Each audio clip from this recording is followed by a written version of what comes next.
passionnants. Hein. D'ailleurs, je dis à nos téléspectateurs qu'ils ont la possibilité de vous poser en direct des questions sur notre page Facebook. Je les reçois et je vous les poserai. Que pensez-vous, évidemment, de la presse en ligne ici au Sénégal? Voilà une question... Une question qui fâche, hein, qui a sa réponse. Alioune Badara. J'espère que nos téléspectateurs vont poser cette question et ils ne vont pas rater M. Cissé, qui est là, quand même, qui nous a fait l'honneur d'être là sur ce plateau. Merci pour nous parler d'un domaine quand même aussi important que les réseaux sociaux, la presse en ligne d'une manière générale. Aujourd'hui, quand même, c'est un spécial numéro dédié aux nouvelles technologies, de l'information et de la communication, parce qu'à sa suite, on aura un deuxième invité aussi qui va un peu être dans le même domaine, dans le même registre. Alors, Mountaga, vous avez mis sur pied une association dénommée l'Association des éditeurs et professionnels de la presse en ligne. Pourquoi vous avez senti le besoin de mettre sur pied cette association? S'agit-il de faire véritablement un regroupement et puis voilà, de séparer carrément le bon grain de l'ivraie? Oui, je dirais que c'est ça. En fait, Appel a été mis sur pied en 2011. Il y avait le premier bureau qui a été créé. Alors, Ibrahim Elissa Faye, le président, qui se trouve être l'éditeur de presseafrique.com. Nous avons tenu notre assemblée générale le 4 juillet dernier. Et il y a un nouveau bureau qui a été mis en place. L'objectif de Appel n'est pas de créer une organisation syndicale bis, parce qu'il en existe. Nous faisons partie de la presse.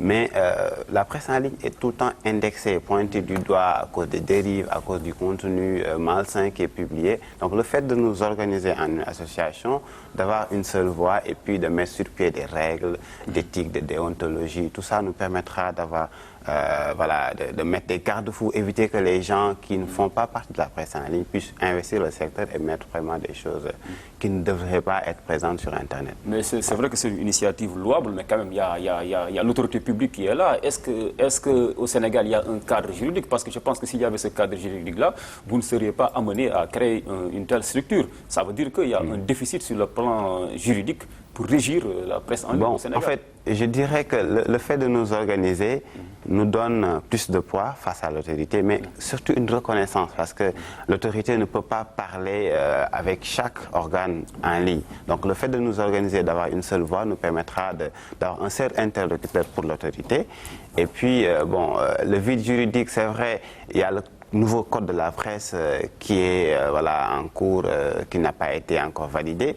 Et donc nous, en tant que presse en ligne, en tant qu'association de presse en ligne, nous avons notre mot à dire, parce que quand même, le code de la presse ne doit pas se limiter seulement à la presse traditionnelle, la radio, la presse écrite et la télé. Mais aujourd'hui, les gens utilisent beaucoup Internet pour s'informer, et donc c'est pour nous un gage important de participer à ces débats. Donc dans ce nouveau code de la presse qui est sur la table de l'Assemblée nationale, ça veut dire que la presse en ligne n'est pas prise en compte? Alors qu'on est dans le XXIe siècle. Avant, par exemple, le code qui était en projet n'était pas intégré, mais depuis 2 ans pratiquement, nous sommes associés dans cette révision. D'ailleurs, dans quelques jours, il y aura une session de validation organisée par le ministère de la Culture et de la Communication. Nous faisons partie de ce comité-là. Donc, Appel aura son mot à dire pour dire que, voilà, aujourd'hui, le code de la presse dit ceci pour la presse en ligne. Voilà. Alors, vous êtes une quarantaine de membres. Une quarantaine de membres, ça veut dire qu'il y a beaucoup de monde dans ce secteur qui est la presse en ligne. Mais comment tout ce beau monde-là parvient-il à tirer son épingle du jeu? Parce que la manne publicitaire au Sénégal, elle est très petite. Oui, en fait, sur Internet, il y a pratiquement plus d'une centaine de sites web sénégalais. Tous les jours, vous levez, vous voyez un nouveau site créé. Mais le fait pour nous d'avoir seulement 40 membres, ça permet déjà de faire un petit filtre, parce que n'importe qui ne peut pas se lever, créer son site web et se réclamer faisant partie de la presse en ligne. Il y a quand même quelques soucis. Par exemple, au mois de novembre dernier, nous avons tenu un séminaire pour parler un peu de modèle économique et de régulation de la presse en ligne, parce que quand même, nous sommes des entreprises privées. La presse en ligne, c'est comme des organes, des journaux et tout ça. Donc le fait de nous organiser nous permettra d'aller voir des annonceurs, donc qui peut-être se focaliser uniquement à la presse écrite ou bien aux médias audiovisuels. Donc aujourd'hui, avec la publicité qui peut sortir sur Internet, il y a quelques soucis, mais le fait de nous organiser nous permettra de sortir des projets, par exemple, mettre en place une régie publicitaire qui permettra aux annonceurs d'avoir un seul interlocuteur et de mettre sa publicité sur l'ensemble des sites web. Donc il y a quelques projets sur lesquels nous travaillons et que nous allons mettre en place. L'autre souci peut-être au niveau de la presse en ligne finalement, c'est cette possibilité, c'est une bonne chose quelque part, mais c'est cette possibilité qui est offerte par les sites à ceux qui vous lisent, à vos lecteurs, de pouvoir réagir sur différents articles et de dire ce qu'ils pensent. Et c'est généralement à ce niveau qu'on note énormément de dérives parce que l'on se permet tout dans ces commentaires-là et c'est parfois ce qui choque ou ce qui blesse. Alors comment réguler tout cela? Et déjà pour vous qui êtes membre de cette association, c'est-à-dire les 40 sites les 40 sites qui sont membres de l'appel, comment vous arrivez à vous entendre pour réguler tout cela? Alors, si vous regardez bien, il y a à peu près 10 ans, 5 ans, il y avait énormément d'insultes sur les forums et tout ça. Il y en a encore. Il y en a encore, hein, je le reconnais. Mais depuis quelques mois, nous avons pris nos responsabilités. En faisant quoi? D'abord, il faut savoir que lorsque les gens laissent les commentaires, il y a ce qu'on appelle la modération. Il y a deux types de modération sur les sites internet. Il y a la modération a priori et la modération a posteriori. La modération a priori veut dire tout simplement lorsque un rédacteur, un journaliste poste un article sur son site web, le commentateur, l'internaute, lorsqu'il laisse le commentaire, il n'est pas systématiquement publié. Il y a le rédacteur ou bien en tout cas un responsable au sein même du site web qui regarde est-ce qu'il n'y a pas d'insulte, est-ce qu'il n'y a pas d'incitation à la haine, à la donc il y a un comité qui relie les commentaires d'abord. Enfin, je ne dirais pas comité, mais dans chaque organe, il y a une personne qui s'occupe de ça, ou bien même le journaliste qui a porté son article. Donc ça, il fait de la modération a priori. Donc il vérifie. Maintenant, il y a aussi la modération a posteriori. Sur certains sites, par exemple, parce que chaque site a sa ligne éditoriale et est libre de faire comme il veut. La modération a posteriori, c'est-à-dire que lorsque le commentaire est publié, par exemple, sur certains sites, vous voyez des centaines de commentaires, c'est quand même très difficile de les lire tous et de voir s'il n'y a pas d'insultes, il n'y a pas certains messages à enlever. Et là, il revient pour les nettoyer un peu. Et donc, ce qui fait que depuis quelque temps, on commence à constater qu'il y a moins de dérives, mais il y en a encore, parce que ça demande de la ressource. Il faut recruter une personne qui va s'occuper de ça. Et comme vous l'avez dit tout à l'heure, c'est des entreprises privées qui n'ont pas assez de moyens pour gérer tout ça. Mais quand même, nous sommes en train de nous organiser petit à petit pour vraiment mettre fin à ces dérives-là. Mais aussi, il y a la responsabilité de l'internaute. Parce que quand même, c'est très facile de se mettre derrière son écran, derrière son clavier et d'insulter parce qu'on ne sait pas où vous êtes. Mais si on pouvait quand même aller vous trouver, moi je pense qu'avec, par exemple, le CDP, la CDP, par exemple, qui s'occupe un peu de la Commission de protection des données personnelles du Sénégal, qui travaille avec nous pour identifier, par exemple, quelqu'un qui insulte une autorité publique, elle peut être poursuivie. Tout simplement, parce que tout simplement, le commentaire, quand quelqu'un laisse, il y a son adresse IP qui est enregistrée et tout ça, quoi. On commence quand même à régler ce problème petit à petit. Okay, mais quand même, il faut faire le ménage, hein, parce que vous allez convenir avec moi que quand vous voyez des fois certains sites, surtout par rapport à la presse en ligne, vous vous rendez compte facilement qu'il ne s'agit que d'une seule personne, hein, qui est à la fois l'administrateur, le journaliste, qui fait tout. Donc forcément, cette personne-là, elle n'a pas quand même la latitude de faire le tri et puis de bien voir qui publie de tels commentaires néfastes sur une personne et autres. Donc il faut véritablement faire le ménage. Alors par rapport à ce niveau, est-ce que vous vous rapprochez du CNRA? Oui, en fait, depuis qu'on a mis en place le nouveau bureau, il y a des commissions. Il y a une commission éthique et déontologie dirigée par Cheikh Sadibou Sey qui gère le site Dar Info. Il y a une autre commission qui s'occupe un peu des adhésions. Alors, qu'est-ce que nous faisons? Nous avons mis en place des textes pour dire que vous pouvez réclamer faisant partie de la presse en ligne. Quand on dit presse en ligne, vous faisiez partie déjà de la presse.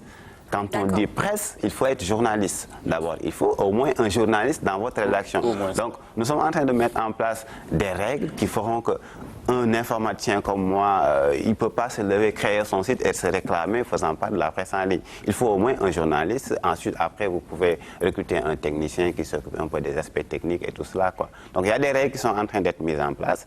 Et une fois tout ça fonctionnel, n'importe qui... Bon, c'est vrai que les gens sont libres de créer leur site Internet. Oui, excusez-moi, justement, je vous coupe à ce niveau, à ce stade. C'est-à-dire, quand on veut, par exemple, aujourd'hui créer un organe de presse, on sait qu'il y a une procédure qu'il faut suivre. Quand on veut ouvrir une chaîne de télévision, il y a une procédure qu'il faut suivre. Mais quand on veut créer, par exemple, un site Internet en ligne, on se lève aujourd'hui et puis je me dis, je vais le créer. Il n'y a pas une procédure. Effectivement, c'est pour cette raison, Aboubakry parlait un peu de CNRA, parce que aujourd'hui, pour créer un site web, vous pouvez le faire avant midi. Il suffit juste d'aller payer à un webmaster, ou bien même si vous-même, vous pouvez aller sur Internet, il y a des cours gratuits pour le faire. Il n'y a pas d'encadrement juridique. Mais normalement, le CNRA ou bien la RTP qui peut gérer les aspects techniques pourrait mettre des garde-fous pour que les gens, avant de créer un site Internet, puissent suivre ces garde-fous-là. Sinon, vous pouvez créer votre site web, mais vous n'êtes pas reconnu par l'autorité. Parce qu'un journal, il faut qu'il soit déclaré au niveau du ministère et tout ça, au niveau du tribunal. Maintenant, un site web qui se réclame presse en ligne, qui produit du contenu presse, doit être reconnu par l'autorité. Mais sinon, vous pouvez, avec la liberté d'expression, bien entendu, créer votre site web, faire tout ce que vous voulez. Dire ce que vous voulez, mais quand même, cela n'engage que vous, ça ne peut pas engager la corporation journalistique sénégalaise. Mais finalement, la solution, est-ce que ça ne passerait pas par le code de la presse? Vous devrez peut-être vous battre pour qu'une place de choix soit accordée à la presse en ligne. Justement, d'ailleurs, Appel est partie prenante du tribunal des pairs du CORED. Donc ça aussi, c'est un élément important.